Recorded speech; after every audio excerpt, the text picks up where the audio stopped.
Bem-vindo à tua terceira aula desse curso de Kotlin e desenvolvimento Android. Hoje falamos sobre as bases da programação. Hoje você vai entender tudo sobre programas. Você vai saber como os programas funcionam, o que é programação, o que são linguagens de programação. E o conhecimento que vai ser transmitido nesse vídeo vai ser importante para toda a tua carreira como programador. Meu nome é Stoner. Fico muito feliz que você esteja fazendo esse curso comigo. Na aula passada falamos sobre a história do Kotlin. Na aula anterior demos uma introdução ao Kotlin e falamos das suas características. Espero que você tenha gostado dessas aulas. Já agora pausa o vídeo, subscreva no canal, ative o sininho para que não perca nenhuma aula. E compartilhe esse vídeo com aquele teu amigo que gosta de programação. Você pode estar ajudando alguém a construir uma carreira. E também, claro, está ajudando o canal a crescer. Hoje começamos desde as raízes. Eu acredito que quando você entende as coisas a partir de baixo, o conhecimento fica mais sólido.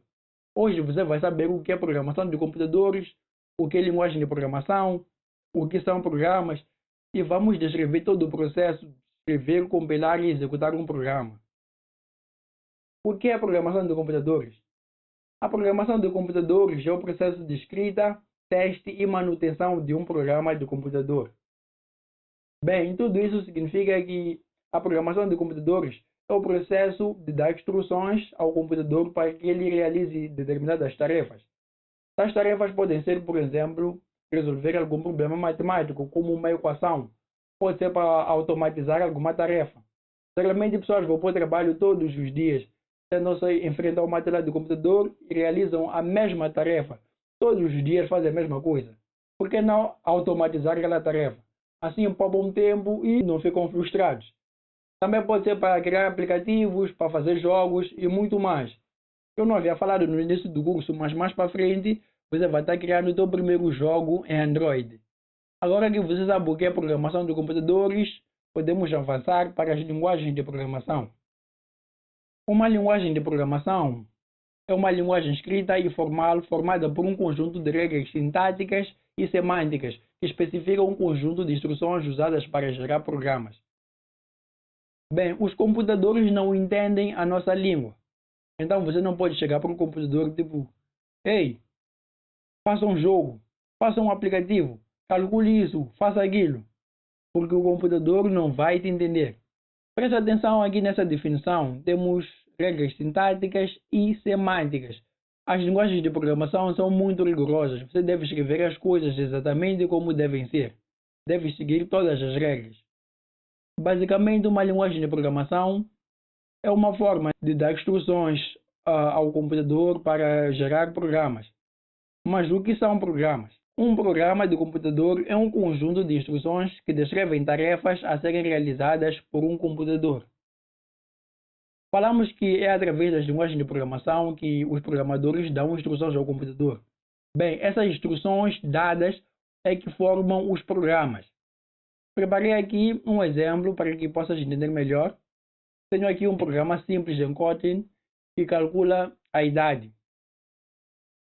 Aqui ele pede a idade, pede o ano de nascimento, depois ele faz alguns cálculos e depois ele imprime. Temos aqui a saída. Qual é o teu nome? Moisés, por exemplo. Em que ano você nasceu? 1995. Moisés, você tem 25 anos de idade. Lembrar que estou fazendo esse vídeo em 2020. Temos aqui muitas linhas, muitas instruções. Você não precisa se preocupar com isso agora. Ao longo do curso você vai entender o que cada coisa aqui significa. O que eu quero que você entenda aqui nessa aula é isso. Olha aqui, temos esses números. Você precisa entender que os programas são executados de uma forma sequencial, linha através de linha. Primeiro é executada a linha 1, depois a linha 2, depois a linha 3 e por aí vai.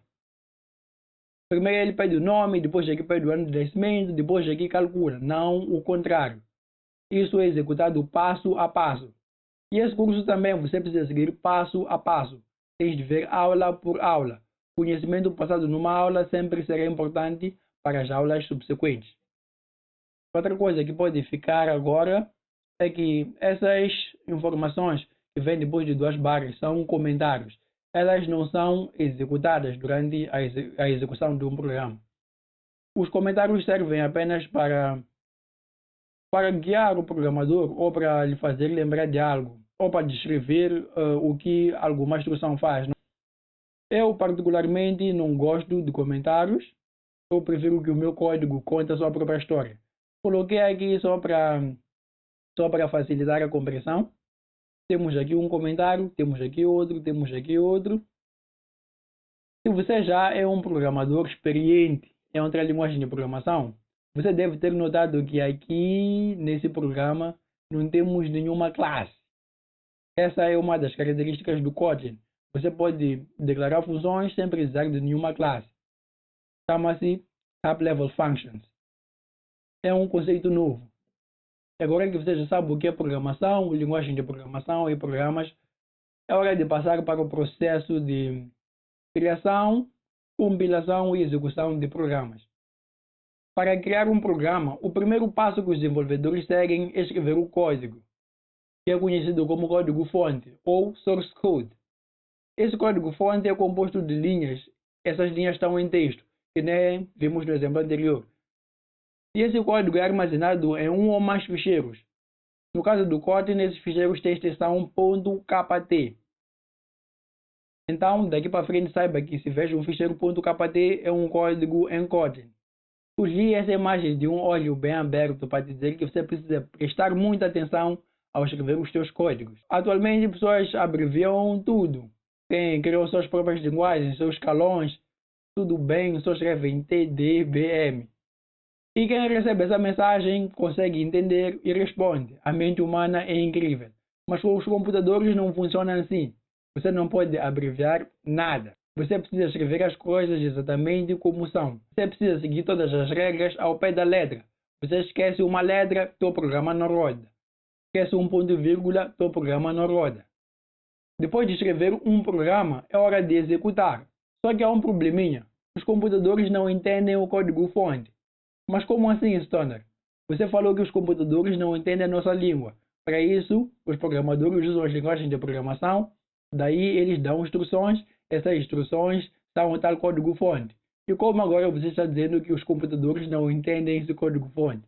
Fica calmo. Existem uns programinhas especiais chamados compiladores. Esses compiladores são responsáveis por converter o código-fonte que você escreve em um código que o computador pode entender. Esse código é chamado código nativo, Native Code, ou código de baixo nível, Low Level Code. Então, basicamente, você escreve o código-fonte, depois esse código-fonte é convertido para o código de baixo nível, e só depois o teu computador pode entender. Só que há um probleminha, existem vários tipos de computadores. Temos PCs, temos servidores, temos laptops, temos smartphones de Android, temos iPhones, e sim, o teu smartphone é considerado um computador.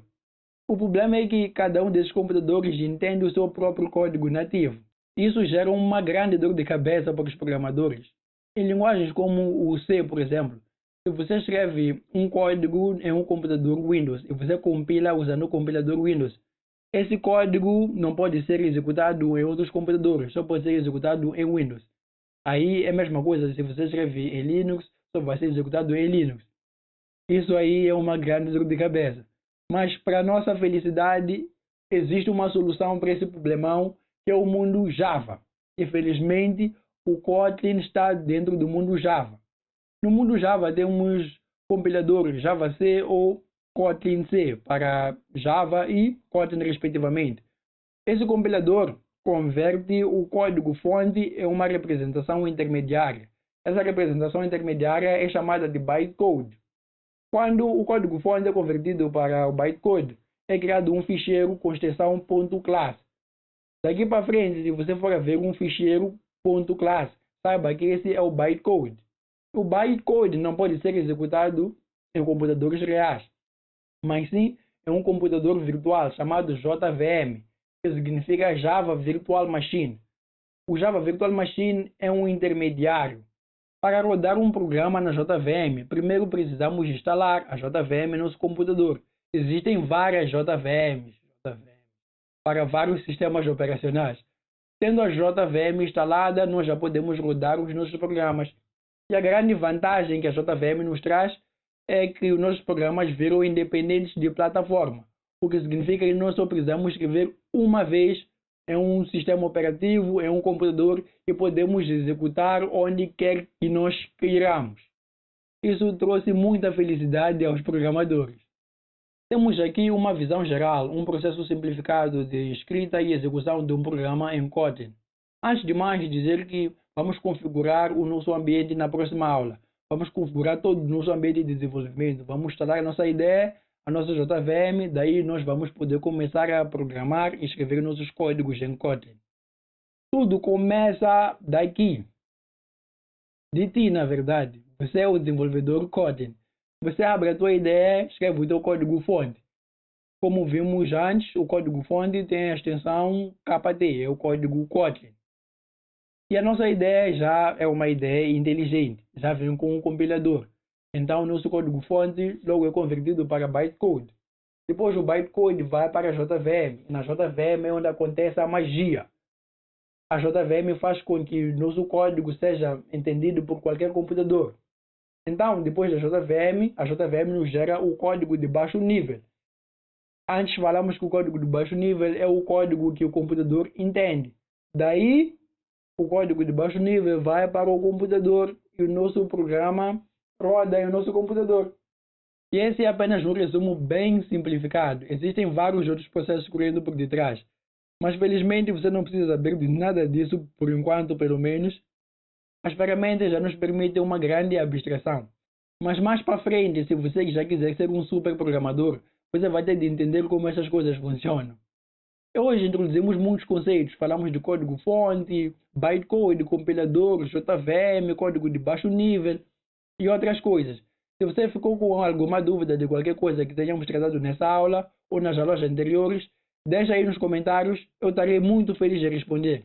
E se você tiver alguma dúvida de algo que nós não tratamos em nenhuma dessas aulas, mas que seja algo relacionado, também pode deixar aí nos comentários e a gente responder. Se você estiver tímido ou tímida em deixar um comentário público aqui no YouTube, pode mandar uma mensagem no meu Instagram. Essas são as minhas redes sociais, os links vão estar aí na descrição. E no meu GitHub tem vários códigos em Kotlin e tem vários outros projetos. Se divirta! E essas são as minhas redes sociais, os links vão estar na descrição do vídeo. Lá também vamos estar postando conteúdo sobre tecnologia e programação. E nem todo o conteúdo vai gerar algum vídeo.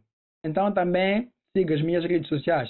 E claro, também vou postar coisas sobre a minha vida pessoal. E isso é tudo para essa aula. Se você gostou do conteúdo, deixa o seu like, compartilhe o vídeo. Até a próxima, onde fazemos a configuração do nosso ambiente. Daí vamos começar a escrever nos programas em Kotlin. Até lá, fique bem.